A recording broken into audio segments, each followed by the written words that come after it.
is a lot of suffering in the world. People get sick, they die. People do terrible things to other people. Mother Nature sends us, you know, curveballs and earthquakes and hurricanes and all sorts of things that make life just really fucking terrible. And,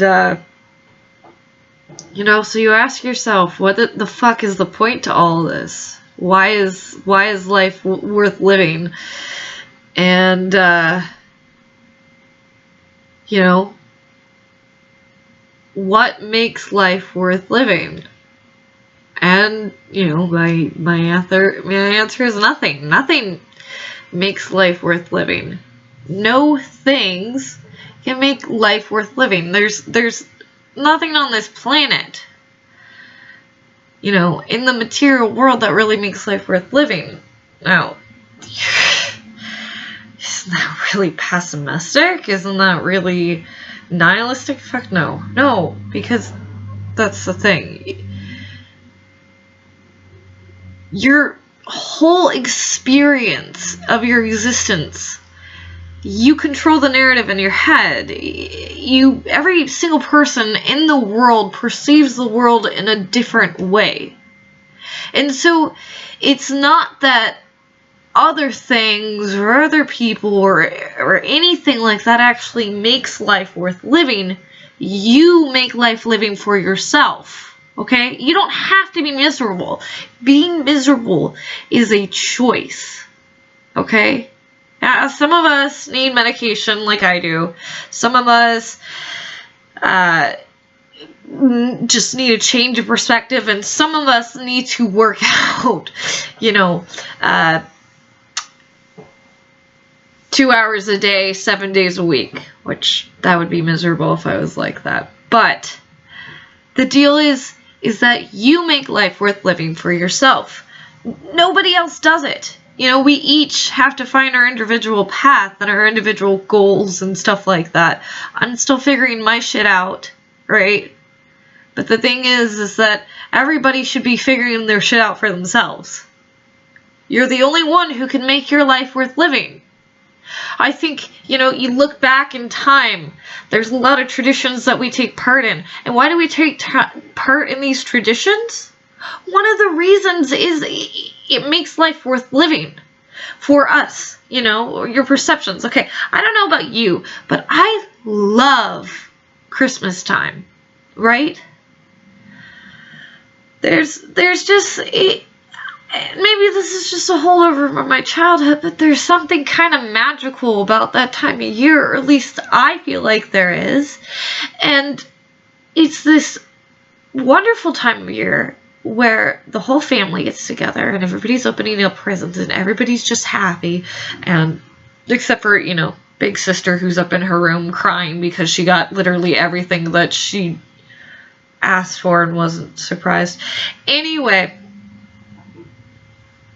it's just, but it's a magical time where there's nothing, you know, you don't really have a lot of cares in the world. You're just like making cookies with grandma and leaving out a plate for Santa while the fire is going and stuff, and then you go to bed, and the next morning your parents wake you up by throwing a puppy in your bed, and it's magical, you know, it's great. And I just imagine, you know, my parents set up that experience for us. The memory wouldn't be so fresh and magical in my mind if someone didn't actively work for that experience to make the memory worth it, you know. Why do you buy a $500 dog or $1,000 dog or however much they paid for the dog? It's for the experience of owning the dog. It's for the experience of the connection with the dog. And that's a really good thing, you know, because the dog has a good experience too, you know. And there are positive experiences along with negative experiences. You can come and look at life and you go, oh my God, there's so much suffering. I just want out. I just want to say, fuck it. Get me out of this karmic cycle. Get me out of everything. But guess what? And everything bad, there's also good too. That's just the way the universe works. You can't have one with the other. The struggle never really ends, and especially here in this plane or whatever, this material realm, the struggle doesn't end. And there's good and everything bad, and there's bad and everything good. And it has to balance out, and there's a struggle, a push and pull between the two.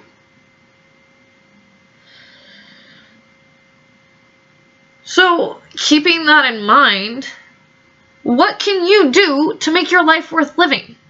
I have some suggestions. You don't have to take them. In fact, I would encourage you to go read as much as possible, to seek out different religious philosophies and ideologies. Listen to people. Listen to new ideas. Just keep your mind open, But some suggestions I have, because these are things that I personally think are important. You don't have to follow this path if you don't want to, but these things I think are really good. First is educating yourself, right? You want to educate yourself so that you know things. And here's the thing, with the internet, there's no point in not educating yourself, okay? You can learn something new every single day. You open up your phone for 5 minutes and, open up the web browser. It's great. It's amazing. We live in such an amazing time. You should be taking every advantage of that as, possible. Learn something new every day. Just educate yourself. Keep growing. The next thing I think you should do, or at least, I think is important, family. Because here's the thing, when you're 90 years old, are you really gonna care that much that you live in a mansion? I don't think so. At least I wouldn't care. I don't care now, but the point is that all the wealth in the world cannot give you what family can give you, which is human connection. And I don't know, maybe there's people out there who envision themselves dying alone and don't care, and they're just cool with it. But I think there is intrinsic value in having connection with people, and having a family is a good way to ensure that you're going to have people around you that you can connect with up until you die. I think that's something, I think one reason people suffer from depression is because they become very isolated and lonely, and they don't feel like they have anybody to talk to or connect with. There's a very strong lack of connection. And I think you just look at normal human behavior across the spectrum. Some people are different. Some people like their alone time more, but humans in general are very social creatures. And especially when you have your own children, it's a very, very special sort of connection that you have with them. I mean, I'm watching my sister grow as a human being because she had a child. It's the most amazing thing possible. I've watched her grow in the past. She went from obnoxious tween to rebellious teen to I'm moving out with a boy, early 20s, to over time growing up, gaining responsibility, learning how to survive for herself, getting a job that she's proud of, and working her way back home to be near family and getting married. All these things that she had goals, and she learned how to grow and get to those points. And these were the things that she herself thought were, on at least some sort of level, made life worth living. And guess what? She just had a baby, and the baby makes her so happy. There is just something about looking into a child's eyes and having them smile at you or call you mommy or daddy or whatever that just melts your heart. There's something, I think, really fundamentally good about taking the responsibility to add something to the world, which should in turn add more to the world in terms of ending suffering. If I have a child and I treat that child well, and I help that child grow and learn and evolve in a way that where the child will learn how to prevent as much suffering for itself as possible, but will also then go out to try to prevent the suffering of other people. I think that's really good. And this leads me to my last suggestion. Do something that decreases the suffering of other people, even if you have to sacrifice a little for yourself. And maybe this means going out and volunteering at, like a food bank or something. Or like when I was younger, I was very environmentally conscious because my friends were into that. And so we'd go plant trees, or I led a school pickup of trash one time when I was in high school and stuff like that. And, leads to a cleaner environment, and cleaner environment leads to healthier, happier people and stuff like that. It's all very minor stuff, but your minor impact can still decrease the suffering of other people, and that makes you feel good on the inside. When you actively see the suffering of other people, most of us at least recognize that. And we don't like it. We don't like it when other people suffer for the most part, because we know what suffering is for ourselves. And well, why should we want to inflict that on other people? And if you don't want to experience something negative, you don't want to inflict that upon somebody else. And when you think about it, because suffering is so real, and everybody suffers, it's like an ultimate part of our reality as material, physical beings is that we suffer. I mean, an ultimate good should be ending the suffering of others.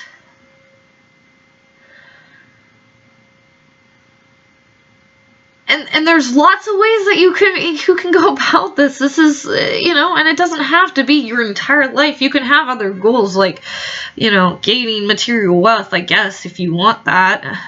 I would suggest, balancing it out with other things, though. A little bit of yin and yang. If you're going to make a ton of money, maybe give a bunch to charity. I don't know. I mean, look at what Bill Gates is doing. Bill Gates, he's, the first or second richest man in the world. And he gives tons and tons of money to start foundations to end things like polio and malaria and things like that. And so, I think on him, his cosmic balance or karma or whatever the hell you want to call it, it's going to balance out at least a little bit, because he's trying to end the suffering to some extent of other people, which is a really good thing. That's a good thing. And just think, if you're people with malaria, mosquito bites someone who's not infected, that's a good thing. That, an uninfected mosquito biting an uninfected person, that's just an itchy mark. So there's stuff like that.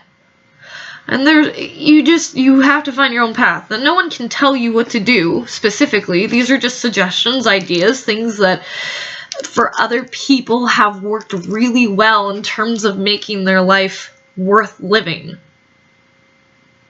And, you know, I think that's a really fantastic idea to try to live by, you know, because it makes you take responsibility for your own choices and your own actions. It's like, okay, it's really interesting, the whole idea of like determinism and stuff like that, where it's like, oh no, we're so naturally bound to our material environment that we have no free will or choice or anything. That's such bullshit. You have choice every fucking day. You have choice how you perceive things. You have choice of what sort of narratives you're going to listen to. You have choice of who you're going to listen to, what opinions you believe. You have choice of generally what you do. We have greater and greater degrees of freedom all the time, you know, with our technology and all these things. No. We have choice. Every single choice that we make every day, that is because of free will. You know, whether I choose to go work and make money and help people get from place to place, or I choose to stay home, that's a choice, and I'm free to make that choice on my own. Maybe it doesn't matter in the end, maybe it does, but I'm still free to make that choice. And you know, maybe it seems inconsequential, but that's the whole point, that I have a choice, that I could do one or the other, to me at least suggests that, you know, the whole determinism, you know, concept is fucking stupid. No. Here's the thing. You have a choice from the beginning. You always have a choice. Whether or not you know you have a choice is a different matter, okay? And maybe some people who live on instinct and fear, and a deterministic scientist would look at that and go, ah, yes, see, the person acts like this because of their PTSD, so obviously behavior is determined by such and such and so on and so forth. No, experience determines how people are gonna react to things. And the thing is, if you work with that person and you start to tell them, you know, you have a choice of whether or not you're anxious. See, you have a choice because we can work through these things. You have a choice because you can choose to fight through it, or you can give into it. Telling someone they don't have a choice means that they're automatically going to go to that dark place. I'm sorry, but you do have a choice. So man up. Man up and stop being so fucking depressed. You know, part of this is me talking to myself, because I have a bit of depression, you know. But really, I think this is a good message for other people too. Man up. Take responsibility for your life and your choices. And you know what? I bet you're going to find that life becomes a lot better and a lot less miserable if you just do that. Okay? You just have to keep this in mind. You're like, yeah, I know, like, it's hard to have, like, goals when you don't quite know what you want. But, like, just keep this in mind. You want the things that are going to make your life worth living. And it's different for each person. That's true. I don't care what you do. But just, you gotta find the things that make your life worth living. You justify your life to yourself. That's all you gotta do. Other people, you know, don't hurt other people, of course, because I think that's really bad for you in general. And you know, there's lots of arguments and reasons that you shouldn't, mainly because you're causing suffering to somebody else. And that, I think, intrinsically just makes us feel bad, because we're causing something to somebody else that we wouldn't want upon ourselves. And, you know, we have a lot of, like, mirror neurons that, you know, make us feel bad when other people are experiencing something unpleasant. So anyway, get out there. Do what you want to do. Just don't feel like life isn't worth living. You know, I mean, you can feel that way. A lot of the world would like to tell you that life isn't worth living. But the fact is you have a choice whether or not you believe that. If you want to say that life is worth living, then it's worth living. If you want to say that it's not worth living, then it's not worth living. You choose that, okay?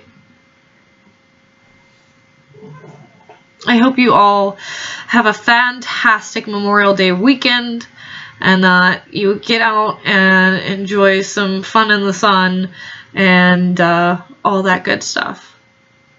Bye.